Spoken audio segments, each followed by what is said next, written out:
I used to think Christmas was the one night my family could pretend to love me.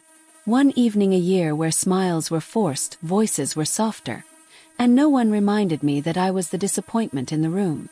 But 5 days before Christmas, everything I believed about my family shattered in the quiet hallway outside my parents' study. I was standing there with my arms full of gifts, handmade, wrapped carefully, for months of late nights and calloused fingers.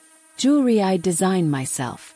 Pieces inspired by my mother's favorite colors, my sister's style, even my father's cufflinks. Customized with an engraving I knew he'd never notice. I was smiling, rehearsing how I'd surprise them, when I heard my name, not spoken casually, not with affection, but in the coldest tone I'd ever heard my father use. "Ava is embarrassing us," Robert said flatly. "This year we make her face the truth publicly." Froze. My hand hovered inches from the doorknob as my stomach dropped like I'd missed a step on the stairs. Inside the study sat my entire family. My father behind his desk. My mother, Kimberly, perched beside him.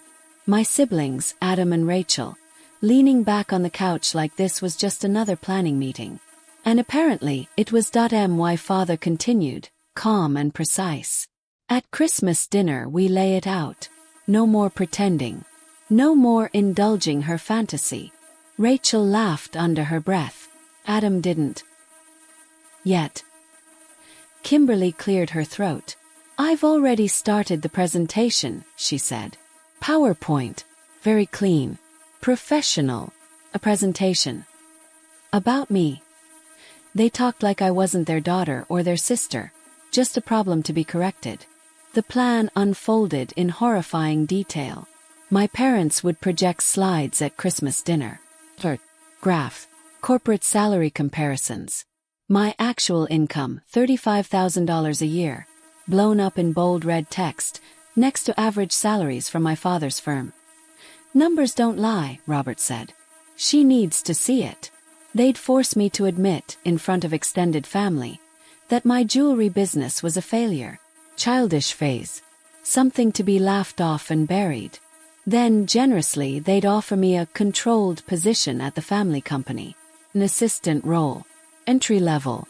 Closely supervised, a leash disguised as help. "And we rehearse what she says," Kimberly added. "So she doesn't get emotional." That's when she said it, the sentence that cracked something open in me forever. "Her little business is like macaroni art kids bring home from school," my mother scoffed. "You smile, hang it on the fridge for a day, then throw it away." The room erupted in laughter. Even Adam laughed. Adam, the same brother who used to help me photograph my pieces, who once told me I was talented, who promised he believed in me. I pressed my fist to my mouth to keep from making a sound. Then I heard something else that didn't register at first. Scraping noise. Boxes shifting. Rachel mentioning space and storage. My father said casually, "We'll clear her old room during dinner. Might as well make the point permanent." They were packing up my childhood while they planned my public execution. "This Christmas," my father concluded, "she learns who she really is." That was it. I don't remember putting the gifts down. I don't remember how I made it to my car. I just remember driving. Highway lights streaking past. My hands shaking so badly I had to pull over once just to breathe. My phone started ringing. "Mom." Again. And again. On the fourth call I answered. Her voice was sharp. Furious. "Where did you go? Do you have any idea how rude?" I interrupted her, my voice strangely calm. "Did you enjoy my gift?" Silence. And in that silence something shifted. Because for the first time in my life I wasn't scared of them anymore. And that's when everything changed. The Jameson family of Fairfield, Connecticut, was known for one thing above all else: perfection. Not the warm, forgiving kind, but the polished, expensive, untouchable kind that lived behind iron gates and frosted glass. In our house, perfection wasn't the goal. It was the bare minimum. Anything less was a flaw to be corrected or hidden. From the outside we were a brand. A carefully managed image built on private schools, tailored suits, charity galas, and Christmas cards that looked like they belonged in luxury magazines. People whispered our name with admiration. some with envy. No one ever asked what it cost to maintain that shine. Inside, love was conditional. Approval came with metrics. My mother, Kimberly, curated our lives the way other people curated social media feeds. Appearances mattered more than feelings. If something looked right, it was right. Problems weren't solved, they were edited out. Smiles were coached. Conversations were redirected. Pain was inconvenient, and my father, Robert, was worse in a quieter way. He believed the world could be reduced to numbers. Income, promotions, rankings, trajectories. If you couldn't quantify your worth, you didn't have any. He didn't raise children. He evaluated them. Adam and Rachel thrived under that system. Corporate prodigies. Straight-A students, Ivy League degrees, fast-track careers. They were carved straight from our parents' mold. Sharp, efficient, and perfectly aligned with expectations. They knew how to win approval and how to keep it. Then there was me. I was the creative one, which in the Jameson household was just a softer way of saying the disappointment. I traded a guaranteed corporate career for a small jewelry studio. I worked with my hands. I made things that couldn't be measured on a spreadsheet. No matter how hard I tried, I never fit into the staged picture my family sold to the world. Christmas at our house was the most elaborate performance of all. Every December, the place transformed into something unreal. Towering white trees filled the foyer, each branch perfectly spaced, drenched in gold-trimmed garlands. Crystal ornaments caught the light like diamonds. The dining table stretched so long it looked like it could seat royalty. Everything was pristine, curated. Cold IT looked like warmth. It wasn't. Still, every year I hoped. That year I hoped harder than ever. I spent 4 months crafting personalized gifts, designing each piece around shared memories my family probably didn't even remember.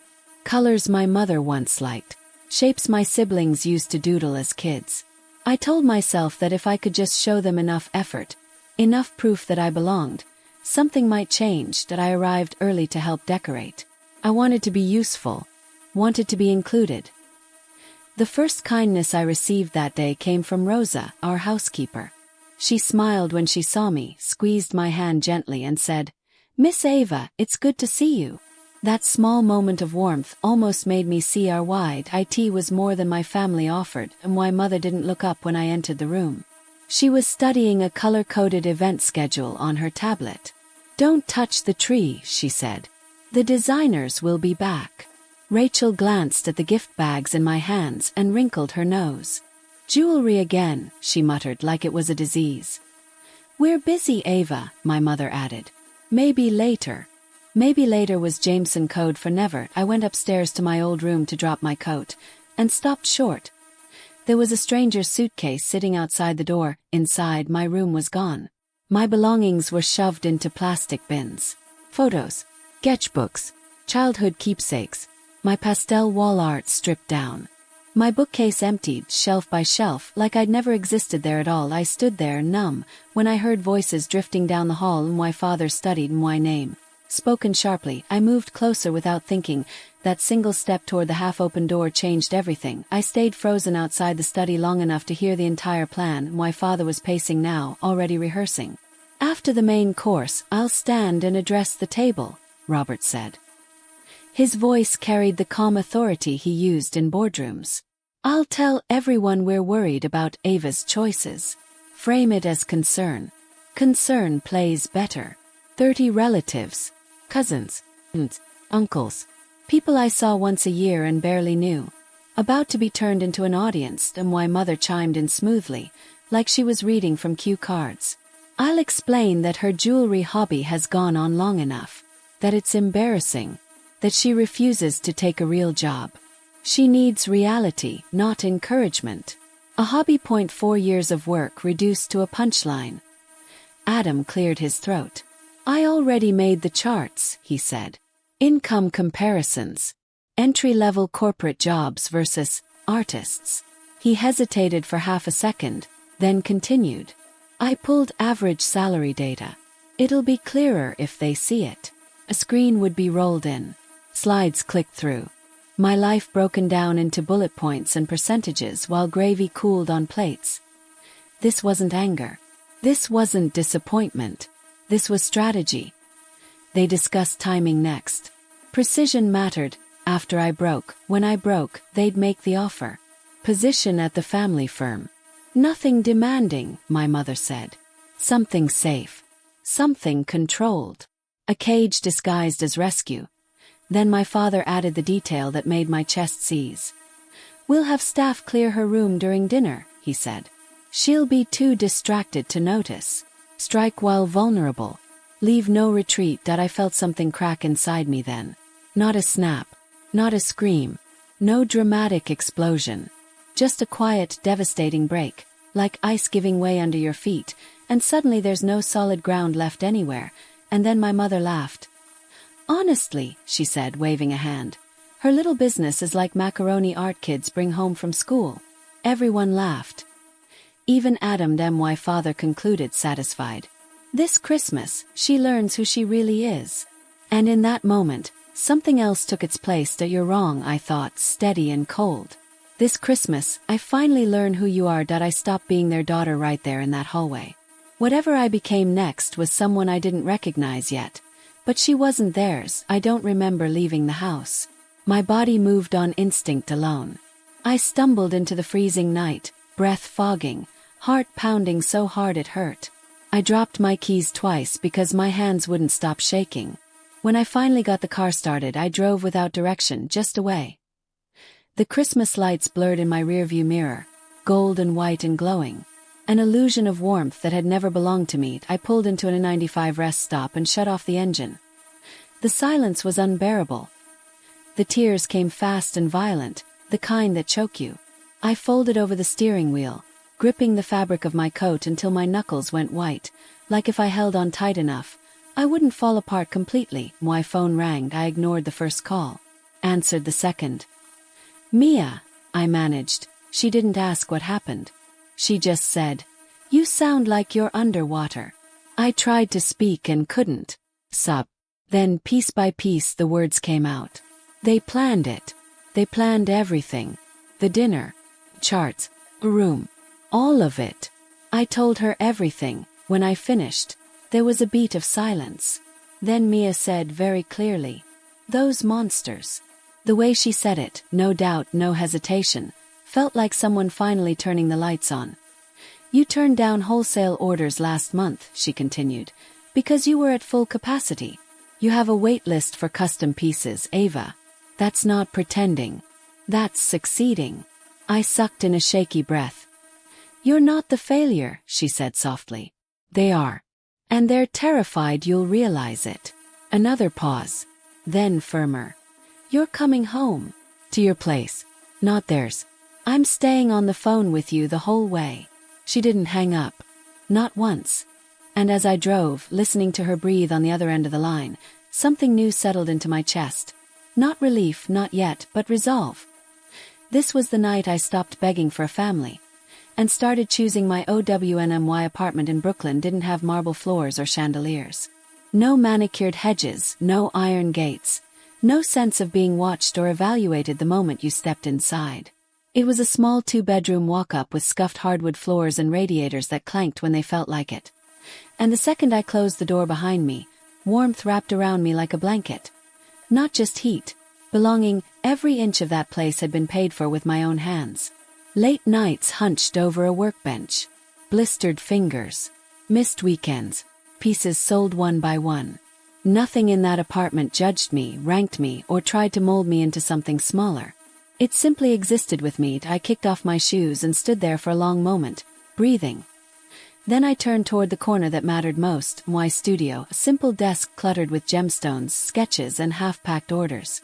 Tools exactly where I'd left them. Soft yellow lights casting a glow that felt gentle instead of harsh. This was where I'd built everything they planned to destroy. And then I saw the wall. I'd almost forgotten how full it had become. A framed feature from a local design magazine praising my craftsmanship. A printed blog review calling my work thoughtful, intimate, and artful. Photos customers had sent me. Smiling, proud, wearing pieces I'd made just for them. My chest tightened. I had never shown any of this to my family. Not proudly. Not confidently. I was always afraid they'd laugh, dismiss it, reduce it to macaroni art. Somewhere along the way, I'd started believing recognition only counted if they gave it. I sat down hard on the edge of the couch, realizing how much power I'd handed to people who had never deserved it. That's when my phone buzzed, an email. The subject line made my heart stutter, Silver and Bloom. Spring Showcase Inquiry. They were one of the most respected mid-range jewelry brands in the country, known for discovering independent designers before anyone else. The email was polite, professional, almost understated. They wanted to feature my collection and their spring showcase. It could triple my sales overnight. My mouth fell open. I reread it 3 times before it sank in.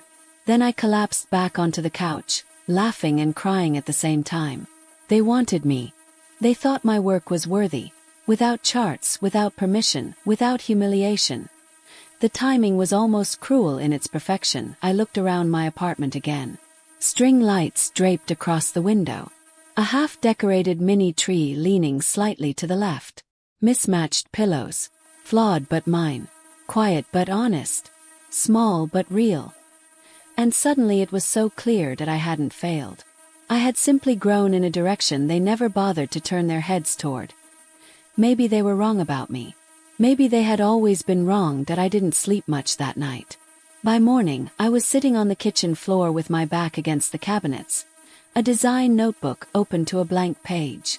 My hand trembled at first.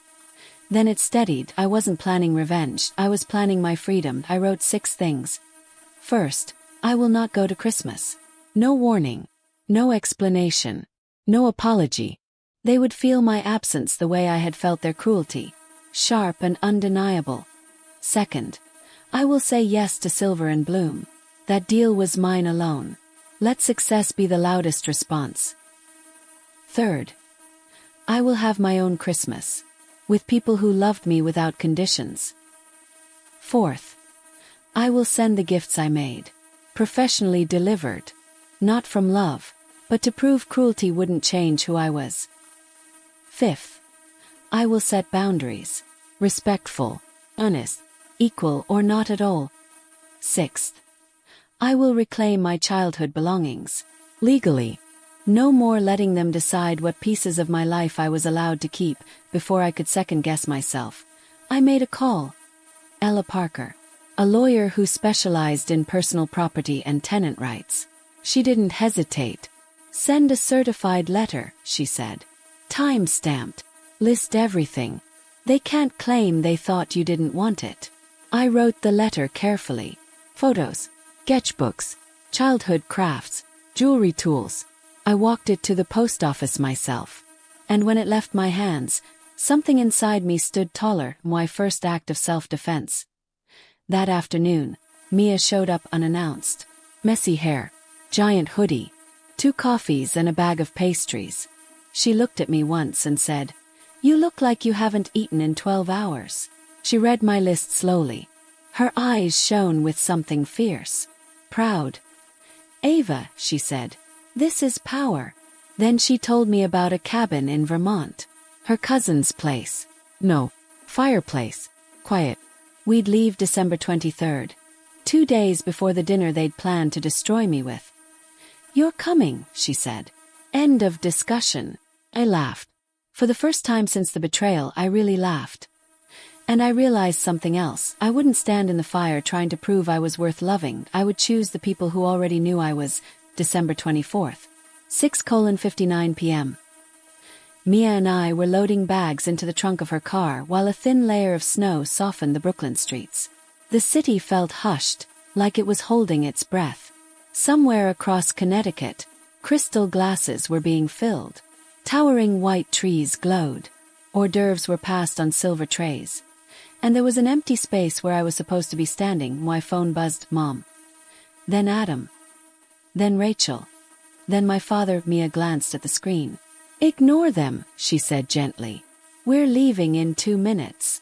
But I didn't ignore the next call. Kimberly's voice exploded through the speaker. "Where are you?" No hello. No warmth. Just demand. For a moment my chest tightened. Then I did something that used to feel impossible. I said no. Not loudly. Not angrily. Just calmly. and it felt like lifting a mountain. "I'm not coming," I said. Her fury surged. "You were eavesdropping. You violated our privacy." "I was walking to my room," I replied. "A room you'd already emptied." "You misunderstood," she snapped. "No," I said softly. "I finally understood." She pivoted fast. "We were concerned about your future." "Concern doesn't sound like laughter," I said. "Concern doesn't involve calling my work macaroni art. Concern doesn't require a PowerPoint." Silence, then panic. "You have responsibilities to this family," she warned. "Your father will be furious. There will be consequences." "I pay my own bills," I said. "You already took my room. And I don't need a reputation in a family that doesn't want me." Her voice sharpened. "You're throwing away Christmas." "No," I said, my hand shaking but steady. "I'm saving it." I hung up. My thumb hovered over the screen. My heart pounded like it might burst. Mia reached over and squeezed my hand. "You okay?" Tears spilled down my face. "For the first time in my life," I whispered. I told her no. 4 hours later, we pulled up to a cabin in Vermont. Wooden walls. Warm light glowing through the windows. Smoke curling from the chimney. Nothing fancy. Nothing curated for photos. Just real. The door opened. Noah, my first retail partner, stood there holding 2 mugs of hot chocolate. Behind him, Claire, my old studio mate, waved with a fresh-baked pie. Ryan and Caleb followed, arms full of groceries and tangled decorations. I stopped short. "Mia sent one message," Claire said, smiling. "That was enough," Noah added. "You didn't think we'd let you spend Christmas alone after what your family did, right?" Mia grinned. "See, some families are chosen." The night unfolded in chaos and laughter. Cooking together. Burning one dish, salvaging another. No caterers. No schedules. No judgment. Just warmth. Ryan leaned over at one point and said, "Your pieces sold out in my store last weekend. People love your work." Caleb added, "My sister won't take off the necklace you made her." I smiled and realized how rare that had become. An unforced smile. An unpracticed one. Later, we opened a wooden box of blank ornaments and paint. Everyone created one for their year. When it was my turn, I painted a bird flying out of an open cage. Gold wings, a midnight blue tail. No one asked what it meant. They understood. By the fire, my phone buzzed with messages. "Aunt Meredith. I heard what they planned. I'm ashamed of your parents. Your gift is beautiful. I'm proud of you. Cousin Lily. Your necklace made me cry. We had no idea how successful you've become. Grandmother Eleanor. I do not approve of what happened at all. Call me when you can, darling. And thank you for the bracelet. It's exquisite." They knew. The truth was burning through the perfect facade. Noah raised his glass. Snow fell heavy outside. The fire dimmed low. "To Ava," he said, "for choosing herself this Christmas." I swallowed hard. "For the first time," I said, voice shaking, "I feel like I'm spending Christmas somewhere I belong." And in that moment, I understood. I hadn't lost a family that night. I had found 1.6 weeks later. My life barely resembled the one they tried to dismantle. I stood in my new studio. A converted warehouse with enormous windows that flooded the space with light. Polished concrete floors echoed under my steps. The air smelled like fresh lumber and possibility. It was still mostly empty, but not for long. Workbenches were arriving. Tools were being installed. Soon, there would be hands other than mine creating here. Silver and blue mortars had exploded. What started as a feature turned into a spring spotlight campaign. I hired 2 part-time assistants, drafted a real production workflow, and watched something fragile become solid. The success felt real because it was built quietly, intentionally. The family messages came too, but this time on my terms. Adam texted first. "I was wrong about a lot. Can we talk sometime? No pressure." I replied, "Maybe when I'm ready. But thank you." It wasn't a wall. It was a boundary. Grandmother Eleanor sent photos of herself wearing my bracelet to a luncheon. Everyone adored it. She invited me to visit her in London. My father emailed an unsolicited spreadsheet analyzing my financial trajectory, implying my success was temporary without a corporate role. I replied once, "Thank you for your concern. I'm proud of what I'm building and I'm doing well. I won't be discussing career changes." No explanations. No justifications. Then my mother messaged, "Your absence at Christmas caused unnecessary tension. Would be nice if you apologized." I didn't respond. Some messages don't deserve answers. 2 weeks later, Mia came with me to retrieve my belongings. Rosa helped us pack old sketchbooks, my first pliers and wire cutters, a half-finished beaded bracelet I made at 11. She hugged me and whispered, "Your mother tried to donate your tools. Hid them." I knew they mattered. When I left the mansion, I didn't feel grief. Felt closure. I didn't slam doors. I left them gently behind. That night, Mia texted, "Cabin next Christmas. Tradition starts now." I smiled and replied, "Every year. I'll bring the ornaments in my studio." I mounted my childhood tools above my new workbench. Old and new. Past and future. Side by side. The girl who begged to be seen is gone. The woman who chooses who belongs has arrived. Christmas didn't break me. It revealed me. And I'm never going back to the version of myself who begged to be loved.